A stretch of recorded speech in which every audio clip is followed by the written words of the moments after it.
I found out my wife was cheating because she kept smiling at her phone during my father's funeral, and somehow that still wasn't the worst part. I wish I was exaggerating. I wish this was one of those stories where a guy notices lipstick on a collar or finds a suspicious text and everything becomes obvious in one clean, dramatic moment. That's not how it happened. It was slower than that. Meaner. The kind of betrayal that creeps into your house quietly, sits at your dinner table, sleeps in your bed, and makes you question whether you ever knew the person beside you at all. My wife, Amanda, and I had been married for 9 years. We had a house in the suburbs, 2 cars, a joint savings account, and the kind of life that looks stable from the outside. I worked in commercial property management, long hours but good money. She used to work full-time in marketing, but about 3 years ago she shifted to freelance because she said she was burned out and wanted more flexibility. I supported it. Actually, I supported everything. Financially, emotionally, practically. I handled the mortgage, utilities, insurance, most of the groceries, and every emergency expense that popped up. I told myself that marriages go through seasons, and if one person is carrying more for a while, that's just what love looks like. For most of our marriage, I believed I was lucky. Amanda was funny, sharp, charismatic, the kind of woman who could walk into any room and make people orbit around her. I was proud to be her husband. Maybe too proud. Maybe proud enough to ignore things I shouldn't have ignored. The shift was gradual. First it was small stuff. She started guarding her phone like it contained state secrets. Then she changed her gym schedule but somehow never looked more fit, just more distracted. She became weirdly protective of random chunks of time. Running errands. Meeting a client. Getting coffee and clearing my head. Hours would disappear like that. If I asked anything, she acted insulted. Not defensive. Worse. Offended. Like my simple confusion was somehow a betrayal of her freedom.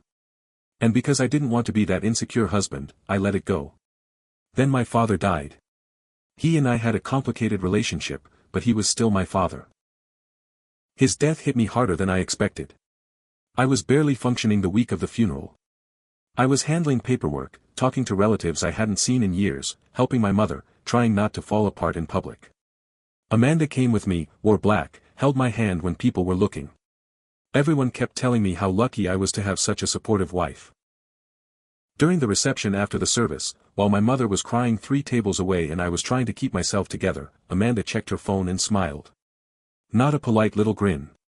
Not a reflex. A real smile. Warm. Private. Intimate. The kind of smile you don't give a meme or a casual text. I saw it because I was sitting right beside her. When she noticed me looking, she locked the screen so fast it was almost violent. I remember asking, quietly, "Everything okay?"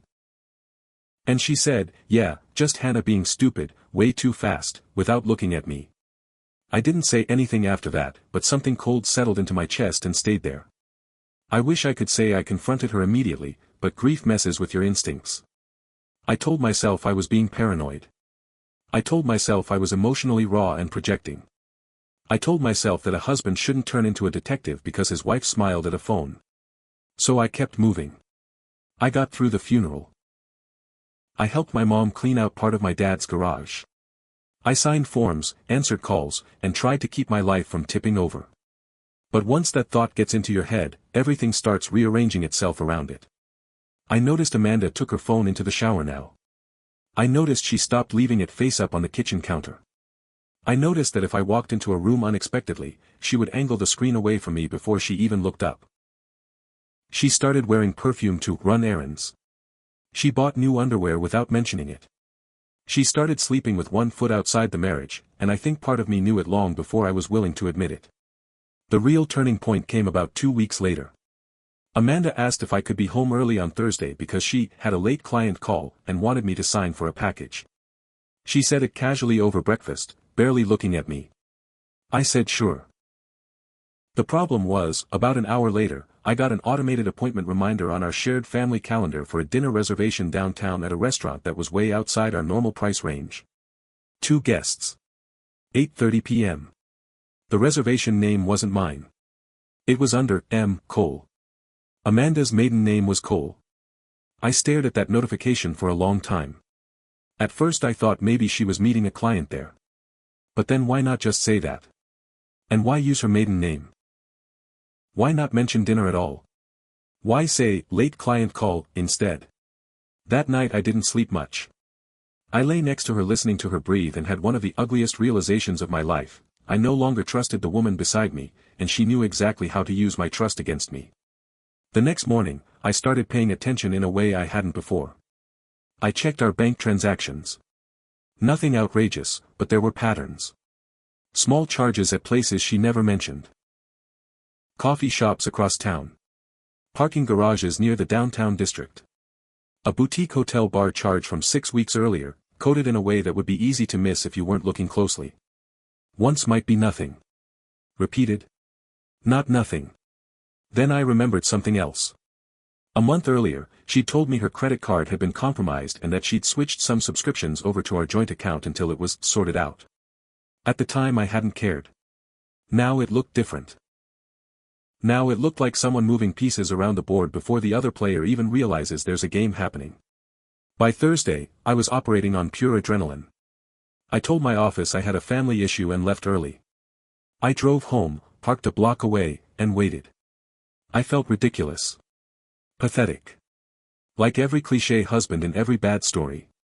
Part of me hoped I'd see nothing, go inside, and hate myself for doubting her. I actually prayed for that.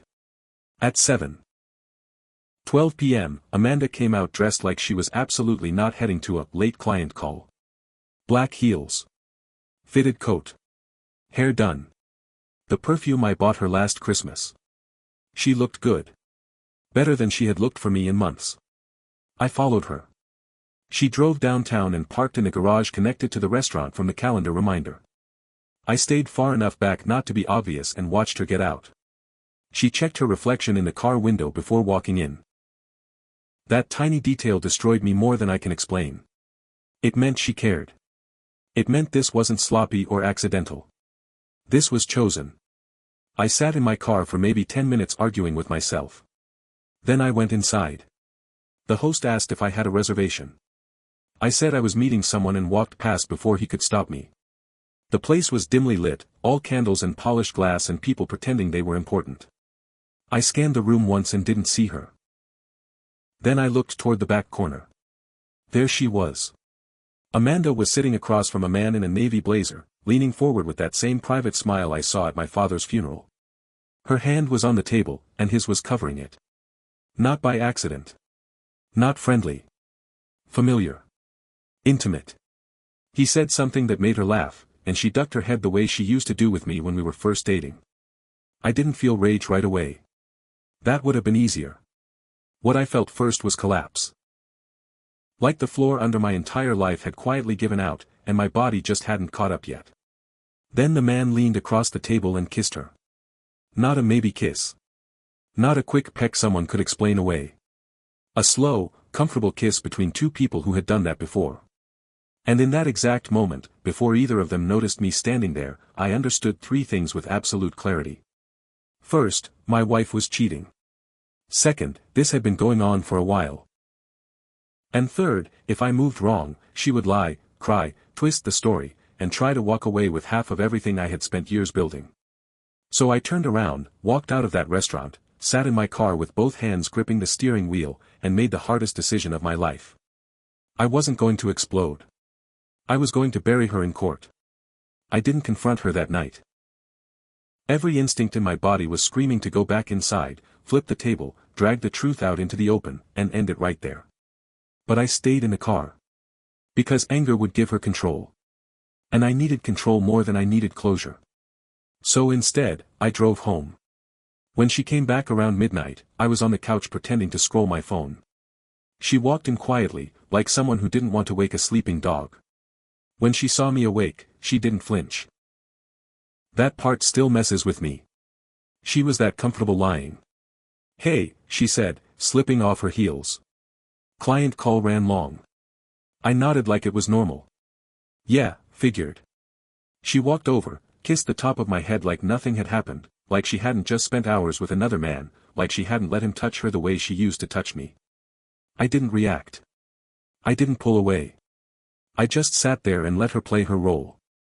That was the moment I stopped seeing her as my wife. She became a problem to solve. The next morning, I called in sick and started putting a plan together. I wasn't going to rely on emotions. I needed proof. Solid, undeniable proof that would hold up in court. Not just suspicion. Not just a story. Evidence. First, I backed up everything I legally could access. Bank statements, transaction histories, shared accounts, cloud backups. I found more than I expected. There were repeated charges at that same restaurant. Same nights every week.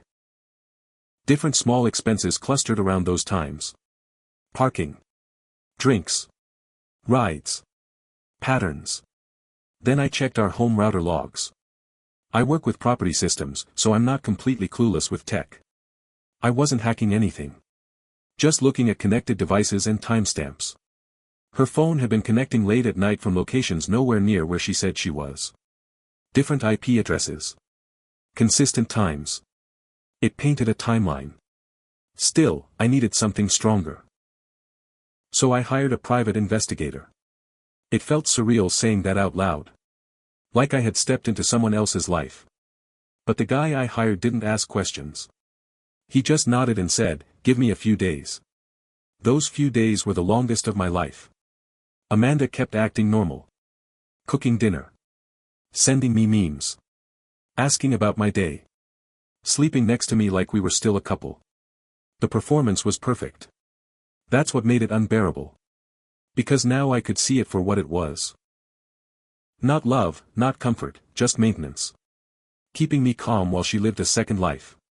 3 days later, the investigator sent me a file. Photos. Clear ones. Amanda entering the same restaurant. Amanda leaving with the same man. Amanda getting into his car. Amanda kissing him in a parking garage in broad daylight like she had nothing to hide. There was even a short video. No audio. Just visuals. But I didn't need sound. The way she looked at him said everything. I watched it once. Then I closed it and sat in silence for a long time. It's strange what hurts the most. It wasn't just the cheating. It was how easy it seemed for her. How natural. Like I had been replaced in her life long before I realized I was even competing. But I didn't break. I took that file, saved multiple copies, backed it up in 3 different places, and then I made the second call that changed everything. A lawyer. When I sat in his office and laid everything out, he didn't look surprised. He just leaned back, folded his hands, and said, "You did the right thing by not confronting her." Then he explained something I hadn't fully understood until that moment. If I moved too early, if I tipped her off, she could start hiding assets. Moving money. Creating a narrative where I was unstable, controlling, paranoid. In court, perception matters almost as much as truth. And right now, I had the advantage. But only if I stayed quiet. So that became the plan.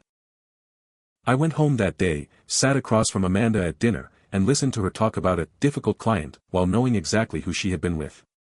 And for the first time, I didn't feel confused. I felt focused. Because this wasn't just about catching her anymore. This was about making sure she walked away with nothing. By the time I confronted Amanda, everything was already in motion. Papers were filed. Accounts were monitored. My lawyer had built a strategy that didn't rely on emotion, only facts. So when the moment finally came, it wasn't explosive. It was controlled. She came home one evening, dropped her keys on the counter, and started talking about her day like always. I let her finish. I let her sit down. Then I placed a printed photo in front of her. Her face changed instantly. Confusion first. Then recognition. Then something close to fear. "What is this?" she asked, but her voice didn't match the question. I didn't raise my voice. "You know exactly what it is." She tried to recover fast. Said it wasn't what it looked like. Said it was a client. Said I was overreacting. Every cliché I expected, delivered right on schedule. So I played. Then came the shift, not to honesty, but to damage control. "It didn't mean anything," she said. "I was going to tell you." That almost made me laugh. Instead, I leaned back and said the one thing she wasn't ready for. I already filed. Silence. Real silence this time. Heavy. Final. You what? Divorce is in motion. And before you start thinking about fighting me on this, you should know I have everything. Timeline. Financial records. Witness documentation. She looked at me like she was seeing a stranger. Because I wasn't the same man anymore. That's when she tried the last move, tears. Not real ones. Controlled ones. The kind meant to soften the situation. She reached for my hand, but I pulled it away. You don't get to do that, I said quietly. For the first time since I met her, she had no control over the situation. And she knew it. Court wasn't dramatic. No shouting. No shocking confessions in the middle of the room. No last-minute twists like in movies. It was quiet, structured, and brutally precise. And that's exactly why Amanda lost. By the time we stepped into that courtroom, everything had already been decided in principle. My lawyer had built the case piece by piece, financial records, documented patterns, the investigator's report, timestamps, photos. Not one big reveal, but a chain of evidence that was impossible to explain away. Amanda came in looking smaller than I'd ever seen her. Still put together, still trying to hold on to that image of control, but it was slipping. Her lawyer tried to frame things differently. They pushed the idea that the marriage had been emotionally distant, that I was absent due to work, that she had been struggling. It was all carefully worded, designed to soften what she did without denying it outright. But facts don't care about framing. My lawyer didn't argue with emotion. He didn't attack her character. He just laid everything out. Calmly. Clearly. One point at a time. Timeline. Access to shared funds. Unexplained expenses. Consistent deception. And finally, the evidence of the affair itself. You could feel the shift in the room when it all connected. Not one piece, but the full picture. It wasn't a mistake. It wasn't confusion. It was a sustained, deliberate betrayal. Amanda tried to speak at one point. Tried to explain. Tried to reshape the story into something less damaging. But every time she opened that door, the evidence shut it again. I didn't look at her much during the hearing. Not because I was angry. But because there was nothing left to recognize. In the end, the ruling was exactly what my lawyer had prepared me for. I kept the house. I kept the majority of the assets. She didn't walk away empty-handed, but it was close enough to make the point. The court didn't reward what she did. It acknowledged it. And just like that, it was over. No explosion. No final argument. Just signatures, decisions, and a quiet ending to something that once felt permanent. A week later, she came back to collect the last of her things. We didn't talk much. There wasn't anything left to say. At the door, she hesitated like she wanted to say something meaningful, something that would rewrite the ending into something softer. She didn't. She just nodded and left. And that was the last time I saw her. People think revenge is loud. That it looks like shouting, exposing, destroying someone publicly. It's not. Sometimes it looks like patience. Like silence. Like letting someone believe they're in control while you make sure, step by step, that when the truth finally lands, it costs them everything. I lost a marriage. But I didn't lose myself. And in the end, that's the only thing she didn't take from me. If you enjoyed this story, make sure to like the video and subscribe to the channel. I post new Reddit stories about cheating, relationships, and crazy life situations every day. And if you have a story like this, feel free to share it in the comments.